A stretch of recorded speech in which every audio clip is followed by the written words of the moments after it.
السلام علیکم کلاس۔ امید ہے کہ اللہ تعالیٰ کے فضل و کرم سے آپ سب خیریت سے ہوں گے۔ گزشتہ لیکچر میں ہم نے خواجہ حیدر علی آتش کی حیات، سیرت اور شاعری کے حوالے سے بات کی۔ آج ہم خواجہ میر تقی میر کے حوالے سے گفتگو کریں گے۔ اس لیکچر میں ہم ان کی حیات، سیرت اور تصنیفات کے حوالے سے بات کریں گے۔ اس کے بعد نیکسٹ لیکچر جو ہوگا اس میں ہم ان کی شاعری اور ان کے مطالعہ جو شاعری ہے وہ کریں گے، کیونکہ خواجہ میر تقی میر جیسے شاعر جو ہے اس کو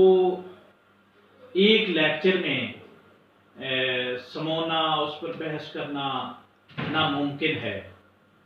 میر تقی میر جیسے شاعر کے لیے تو ایک دفتر درکار ہے جس میں ان کی شاعری کے، ان کے فنون کے، ان کے احوال کے حوالے سے بات کی جائے۔ تو میر تقی میر جن کو خدائے سخن اور سرتاج الشعراء کے القاب سے نوازا گیا، تو یہ جو ہے پہلے تو ہم ان کی آپ کے ذہن میں ہونا چاہیے کہ ان کا جو ایرا، جو عہد ہے وہ کیا بنتا ہے، کیونکہ اس کے بعد ہی ہم ان کی شاعری کو سمجھ سکتے ہیں، ان کی جو سائیکو انالیسس جو ہے، ان کا نفسیاتی جو مطالعہ ہے وہ کر سکتے ہیں، ان کی شاعری کو بہترین انداز میں، یعنی جو شاعر کیا ہمیں سمجھانا چاہتا ہے، کیا بتانا چاہتا ہے، تب بھی ہم اس کا حق ادا کر سکتے ہیں۔ تو وہ جو عہد ہے، یعنی 1722 اور کچھ 23 بھی کہتے ہیں، یعنی ان کا تاریخ پیدائش ہے، اور 20 سپتمبر جو ہے 1810 میں ان کا انتقال ہوا لکھنؤ میں، جس کو سٹ ہٹی، محلہ سٹ ہٹی یا سوت ہٹی بھی کچھ نے لکھا، تو وہاں پر اکھاڑا بھیم جو قبرستان ہے وہاں پر یہ مدفن ہوئے۔ تو یہ وہ ان کا عہد ہے۔ کون سا عہد ہے؟ 18ویں صدی، جو جس میں مختلف جو احوال ہیں سیاسی حوالے سے، ہندوستان کی جو مغلیہ سلطنت ہے وہ زوال پذیر ہو چکی تھی، انگریز کی آمد تھی، مختلف جو معاشرتی، سماجی، معاشی حالات جو ہیں وہ ابتر ہو چکے تھے۔ صدیوں پرانا جو نظام ہے وہ ایک حوالے سے زوال پذیر ہو چکا تھا، ایک نئے زمانے کی آمد جو ہے وہ محسوس ہو رہی تھی، اور اس حالت میں، اس تنگ دستی اور پریشان حالی میں، اس عہد میں میر جیسا شاعر ہی ایک جو فنکار ہے، وہ شاعری جو ہے وہ ایک ایسی شاعری کرتا ہے کہ جو یاد رہے گی صدیوں تک، جب تک اردو رہے گا، جب تک اردو کو سمجھنے والے رہیں گے، میر تقی میر کا جو نام ہے وہ رہے گا۔ تو میر کے ہم حیات کے حوالے سے دیکھیں تو اس کے حوالے سے میں تھوڑی سی گزارش کر دوں کہ جو کچھ کتابیں ہیں، یعنی جمیل جالوی صاحب کی جو کتاب ہے تاریخ اردو ادب، اس کے علاوہ جو ہے شعر شور انگیز جو ہے شمس الرحمان فاروقی صاحب کی جو کتاب ہے، یہ خاص طور پر یعنی مطالعہ کے قابل ہیں، ان کو آپ پڑھیں، دیکھیں اگر اویلیبل ہوں۔ تو مزید یعنی ڈاکٹر جو اسلوب احمد انصاری صاحب ہیں ان کی کتب ہیں، تو کچھ جو آپ کی مجوزہ جو نصاب ہے اس میں بھی درج ہیں، تو ان سب سے استفادہ کیا جا سکتا ہے۔ تو یہاں پر میں اب ان کے جو خاندانی احوال ہیں، حالات ہیں، ان کے حوالے سے ایک اقتباس جو ہے وہ آپ نوٹ فرما لیں۔ یہ ڈاکٹر جمیل جالوی صاحب نے یہ جو احوال ہے ان کا، ان کے خاندان کا، ان کے جو یہاں پر ہندوستان آنے کا وہ بیان کیا، آپ اس کو واوین میں لکھیں۔ ناموافق حالات سے تنگ آ کر ملک کے حجاز کا ایک سید خاندان ہجرت کر کے دکن پہنچا اور کچھ عرصہ وہاں قیام کر کے احمد آباد آ گیا۔ اس خاندان کے کچھ افراد تو وہیں آباد ہو گئے اور کچھ تلاش روزگار میں مغلوں کے دارالحکومت اکبر آباد میں آ گئے۔ انہی میں میر کے جد اعلیٰ بھی تھے۔ اکبر آباد کی آب و ہوا انہیں راس نہ آئی اور وہ انتقال کر گئے۔ انہوں نے ایک لڑکا چھوڑا جو میر کے دادا تھے۔ تلاش و جستجو کے بعد میر کے دادا کو، جن کا ذکر میر میں اپنے والد کے علاوہ انہوں نے کسی کا نام نہیں لکھا، اور میر کے دادا کا جو نواح ہے اکبر آباد میں فوجداری کی ملازمت مل گئی، لیکن وہ بھی 50 سال کی عمر میں وفات پا گئے۔ ان کے 2 لڑکے تھے، ایک جوانی میں خلل دماغ سے مر گئے اور دوسرے بیٹے محمد علی تھے۔ ان کو ہی کچھ نے علی متقی کے نام سے لکھا۔ بہرحال تحقیق کی جو بات ہے وہ محمد علی جو ان کا اصل نام ہے، جنہوں نے شاہ کلیم اللہ اکبر آبادی سے علوم متداولہ کی تحصیل کر کے درویشی اختیار کر لی اور اپنے زہد و تقوی کی وجہ سے علی متقی کے خطاب سے موسوم ہوئے۔ محمد علی متقی کی پہلی شادی سراج الدین علی خان آرزو کی بڑی بہن سے ہوئی، جن کے بطن سے حافظ محمد حسن پیدا ہوئے۔ دوسری بیوی کے بطن سے 2 بیٹے یعنی محمد تقی اور محمد رضی، اور ایک بیٹی زوجہ محمد حسین کریم پیدا ہوئے۔ یہی محمد تقی بڑے ہو کر خدائے سخن میر تقی میر کہلائے اور اردو زبان و ادب پر ایسے گہرے نقوش ثبت کیے کہ رہتی دنیا تک ان کا نام باقی رہے گا۔ اس کے بعد ہم دیکھتے ہیں کہ میر کی جو پیدائش ہے وہ کس گھرانے میں، کیا وہ مالدار جو آسودہ خاندان یا جو ایک امیر خاندان میں ہوئے تھے، یا ایک درویش اور فقیر خاندان میں۔ تو میر ایک نہایت غریب گھرانے سے تعلق رکھتے تھے۔ ان کے والد محمد علی متقی درویش صفت انسان تھے اور بر عظیم میں نہ صحیح کم از کم اکبر آباد میں اپنے زہد و تقوی کی وجہ سے شہرت رکھتے تھے۔ یہی وجہ تھی کہ جب اپنے والد کی وفات، یعنی ان کی والد کی وفات 18 دسمبر 1723 عیسوی میں ہوئی، اس کے بعد 11 سالہ محمد تقی بے سہارا ہو گئے، تو اپنے چھوٹے بھائی محمد رضی کو گھر بٹھا کر اطراف شہر میں تلاش روزگار کے لیے نکل کھڑے ہوئے۔ اب یعنی یہاں پر آپ دیکھیں کہ 11 سالہ جو لڑکا ہے اس پر اپنے جو فیملی کو چلانے، اپنے چھوٹے بھائی کے لیے کمانے کا جو ایک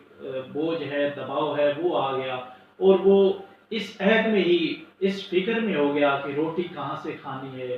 اپنے جو چھوٹے بہن بھائی ہیں ان کی پرورش کس طرح کرنی ہے، ان کو کھلانا پلانا کس طرح ہے۔ تو یہ دیکھیں کہ 11 سالہ ایک لڑکا جو ہے ناتواں کندھوں پر کتنا بھاری بوجھ جو ہے وہ پڑتا ہے۔ تو یعنی وہ تلاش روزگار کے لیے نکلتے ہیں، تو اب دیکھیے کہ تلاش روزگار اور روزگار اتنی آسانی سے جو ایک زوال پذیر عہد تھا اس میں کہاں ملتا۔ آخر کار ناچار ہو کر 1734 میں شاہ جہاں آباد کے لیے روانہ ہوئے۔ یہاں بھی وہ پریشاں و سرگرداں رہے۔ بسیار گردیدم شفیق ندیدم کے الفاظ سے ان کی پریشان حالی کا اندازہ ہوتا ہے۔ یہ الفاظ یہ انہوں نے ذکر میر میں یعنی اپنے بارے میں یہ لکھا کہ بسیار گردیدم شفیق ندیدم، یعنی میں بہت گھوما پھرا مگر کوئی بھی شفیق جو ہے وہ مجھے دکھائی نہ دیا۔ اس کے بعد ہم دیکھتے ہیں کہ محمد تقی میر نے اپنی تعلیم و تربیت اور خانِ آرزو سے کسب فیض کا ذکر بھی ذکر میر میں نہیں کیا، بلکہ لکھا کہ شہر کے دوستوں سے چند کتابیں پڑھیں، اور یہ بھی لکھا کہ میرے سوتیلے بھائی حافظ محمد حسن کے لکھنے پر کہ میر محمد تقی فتنہ روزگار است۔ اس کا یعنی میں اردو ترجمہ جو ہے وہ بیان کر دیتا ہوں۔ یہ جو خط لکھا انہوں نے سراج الدین علی خان آرزو، جو حافظ محمد حسن کے ماموں تھے، کہ میر تقی میر، اس کو آپ کوٹیشن میں لکھ لیں، اب یہ ذکر میر سے یہ اقتباس جو ہے یہ لیا گیا ہے، واوین میں لکھیں، میر محمد تقی فتنہ روزگار ہے، ہرگز اس کی تربیت نہیں کرنی چاہیے، اور دوستی کے پردے میں اس کا کام تمام کر دینا چاہیے۔ یہاں پر جو ہے جہاں تک یہ اقتباس ہے، خانِ آرزو نے آنکھیں پھیر لی اور ایسی دشمنی اختیار کی کہ اس کی دشمنی کی اگر تفصیل سے بیان کیا جائے، دشمنی کو اگر تفصیل سے بیان کیا جائے تو ایک الگ دفتر چاہیے، ایک الگ دفتر درکار ہے۔ یہ بات بھی خواجہ میر تقی میر جو ہیں وہ اپنے ذکر میر میں یہ بیان کرتے ہیں۔ آخر اب یہاں پر ایک سوال اٹھتا ہے کہ آخر جب یعنی یہ صورتحال تھی تو میر نے اپنے تذکرے نکات الشعراء میں آرزو کے بارے میں یہ عبارت کیوں لکھی؟ یہاں پر یہ ایک بڑا ایک دلچسپ سوال ہے، ایک ذہن میں ہمارے اٹھتا ہے۔ اب یعنی وہ نکات الشعراء میں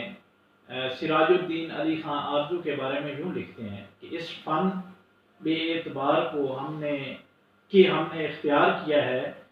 آرزو نے ہی اعتبار دیا ہے، یعنی جو یہ فن شعری، جو علوم و فنون، جو کچھ میں نے حاصل کیا، یہ آرزو کی ہی بدولت تھی۔ تو اس کے علاوہ یعنی وہ اور القابات سے بھی ان کو نوازتے ہیں، کہتے ہیں کہ انہیں استاد و پیر و مرشد بندہ کے الفاظ سے بھی مخاطب کرتے ہیں۔ تو یہ جو بیان ہے نکات الشعراء کا اور ان کے جو ذکر میر ہے اس میں تضاد ہے۔ تو ان میں اب ہم دیکھتے ہیں کہ ایک جو کتاب ہے وہی ٹھیک ہو سکتی ہے، ایک ہی بیان جو ہے وہ درست ہو سکتا ہے، ایک جو غلط ہو سکتا ہے۔ یہاں پر ہمیں یہ معلوم ہوتا ہے کہ چونکہ ذکر میر جو ہے وہ انہوں نے خانِ آرزو کی وفات کے بعد تصنیف کی، اور نکات الشعراء ان کے عہد میں،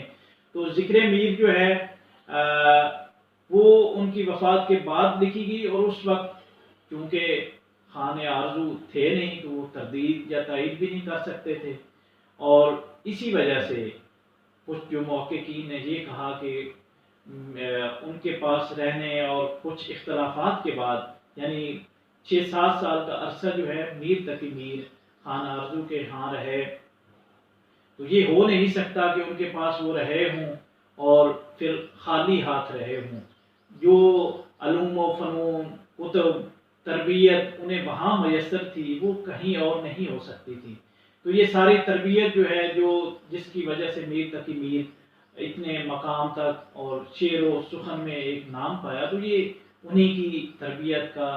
اثر بھی تھا۔ تو اختلافات کے بعد جب انہوں نے یہ ذکر میر لکھی تو اس میں انہوں نے ان کا ذکر جو ہے قصداً نہیں کیا۔